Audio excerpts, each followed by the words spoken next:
We're going to stay on Shah Rukh Khan, John, and we're going to obviously talk about his success now, more of a personal thing rather than just talk about Jawan itself. In terms of how, obviously he's became the first Indian actor, first actor in Indian film to score, 2 big, massive box offices. I had me doubt myself there, Stephen, because I put a question mark to break another film record. It's set to become, but you say it's to become. I'm like, shit, I put a question mark in again. I'm turning into a Californian fucker with an upward inflection. Yeah, SRK set to break another Indian film record? Or Australian, they do it as well. Shah Rukh Khan's film Jawan is running rampage at the box office.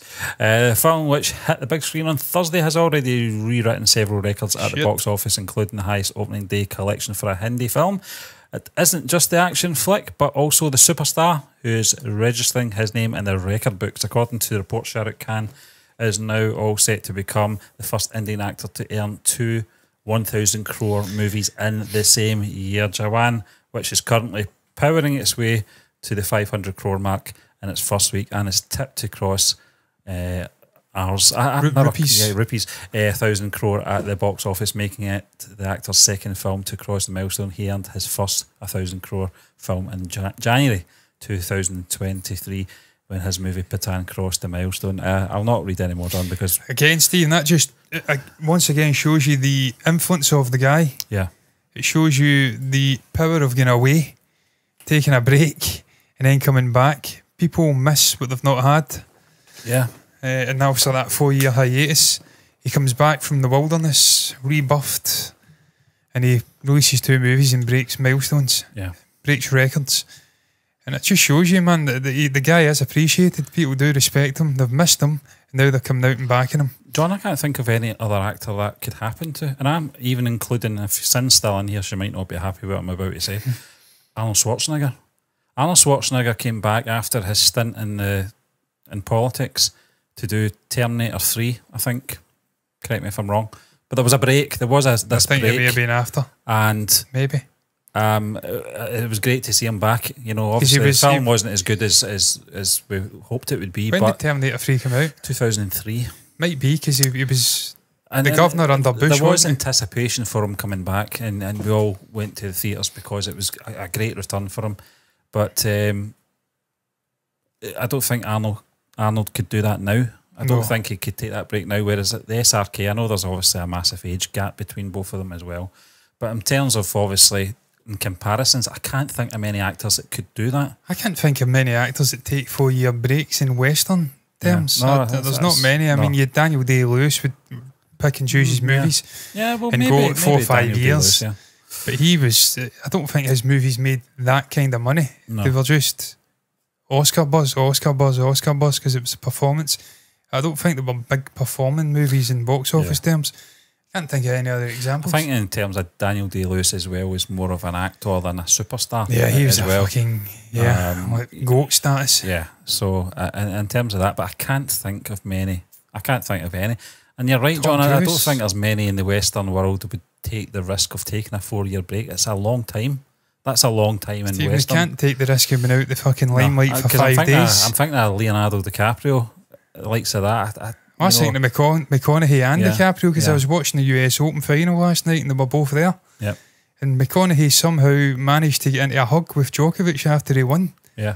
He was sitting above his team and his wife and son ended up hugging and cheering and celebrating with Djokovic. I'm like, what the fuck's happening here? I think in terms of SRK, John, it kind of suggests to me that this hiatus he went on was well sort of planned by him, that he knew that he needed to step away to make a comeback and obviously readdress his sort of position in Indian cinema. And I think it's worked. I think Pathan was a very safe action film, but one that will draw the crowds in because it's a return of the actor that we've not seen in 4.5 years or so. This one, I would suspect, is a little more risky, but not much. Not much. It looks like not a complex storyline or anything like that, just judging on what we've read in our previous article, John. in our previous But it's topic. more complex than Patan, which is just a straight cut revenge sort of thing with political elements in there. What does it mean to serve the country? What does the country do for people? Yeah. Sometimes you just throw them away like waste. They don't do enough. And how that impacts, and that can foster sort of resentment and obviously Definitely, buff terrorism and stuff like that. With Joanne, it does look a little bit more complex, just a little bit more. I'm not suggesting it's like some unbelievable complex. You need a fucking, I don't know, chart on the wall to find out what's happening, like you would with, say, like a Nolan movie at times. A chart on the wall to fucking understand the dialogue at times. Yeah, Shyamalan, yeah. But I certainly think it's more complex. I'm just looking at the ratings, and right now, Joanne's significantly higher rated than Patan, certainly on IMDb, significantly. Yeah. So it does look like a vastly better movie in terms of the audience's opinion anyway. Yeah, yeah. Even the Google, I never really look at Google users, but they are rating it higher as well. So across the board, the critical response, the fan response. Who was the director for Patan? Patan, it was Cedar Fernand, and its budget was 2.25 billion Indian rupee. So, yeah, I mean, I'm kind of glad about that. I says I'm glad because it's been distributed by Yash. But they're a bit arsehole-ish, that company. I heard the studio. I'm kind of not regretting what I said, John, in terms of SRK's pool and stuff like that, because you've got to give some credit to, obviously, Attlee as well. Yeah. And his reputation and his style of film, you know, and the supporting cast as well. But I just think, you know, that he's planned this. I think it is a strategy by SRK when he is making his return. He's not going to get into anything too drama-driven, you know, and people could be bored of it, you know, and it sets him back even further. I think he's done it right. I think that 4.5 years hiatus, coming back into a balls-to-the-wall action film, which I really enjoyed. I did, I liked it. I really enjoyed Patan. It was a great action sequences and good villain as well. Good villain. I liked the score as well. And the music numbers was fantastic as well. Set pieces were unbelievable. The chase sequence down the sort of promenade was incredible. Is there musical numbers in this film? And Joanne. Did we react to?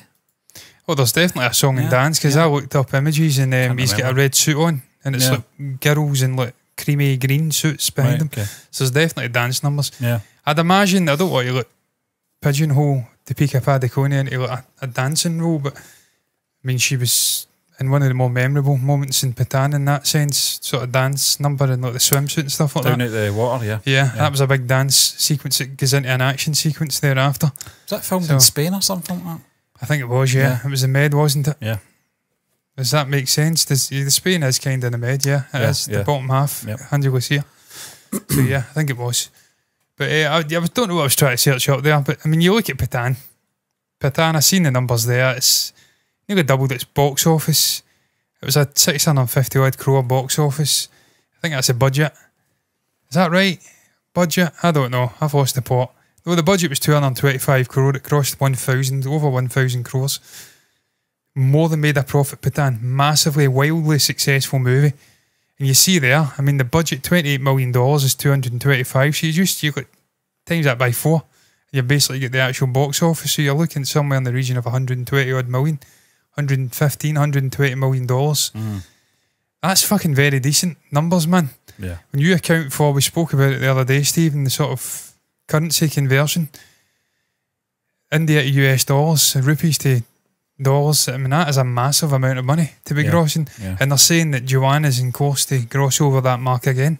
So I don't know the budget of Joanne. I'd love to know it. But it's making massive money, and I'm glad for SRK. Budget 300, slightly more. But still, massive profit. Yeah. Man is a box office gold sort of, I don't know, magnet. Can't think of a good saying. I think so. His box office gold. Again, John, there's not many like him that can do that. There's not many that can come back and do 2 films, or 1 film, let alone 2. I think space of 6 months. Yeah, I mean, it says it was the first, wasn't it? Yeah. Do 1,000. Was it his first? Yeah. Certainly the first to do 2 1,000 crore movies back to back. So again, it just speaks for this guy's pool and how much people have missed him. And he's doing good business down south as well. But I think a large part of that will be Telepathy Vijay Sethupathi. Obviously, again, I'm fucking Anirudh. being involved there, big southern sort of Indian. Yeah, but that's been a clever figures. move, I think, John, from the studio to bring these guys in, because they know that there is an audience there. They know that they will bring in the numbers. They will put bums on seats.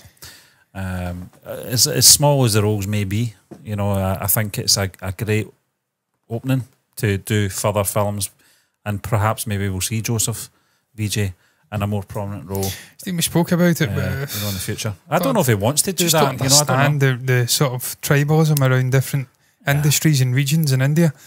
Why there's not more collaboration between Bollywood, Collywood, Tollywood.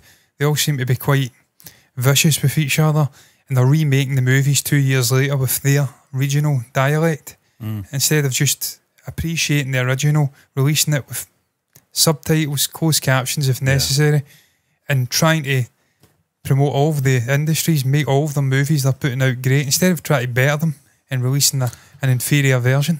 Doesn't make much sense to me. Yeah, if they all just came together, it could be bigger than Hollywood.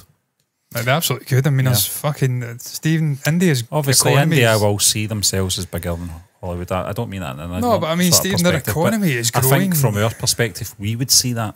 You know, economy's growing exponential. It's above Britain now. No, it shouldn't be hard. Britain's a fucking joke of a country, and run by clowns. Also, they've just landed on the moon, so India's trajectories like that, it's fucking going up. It's vertical.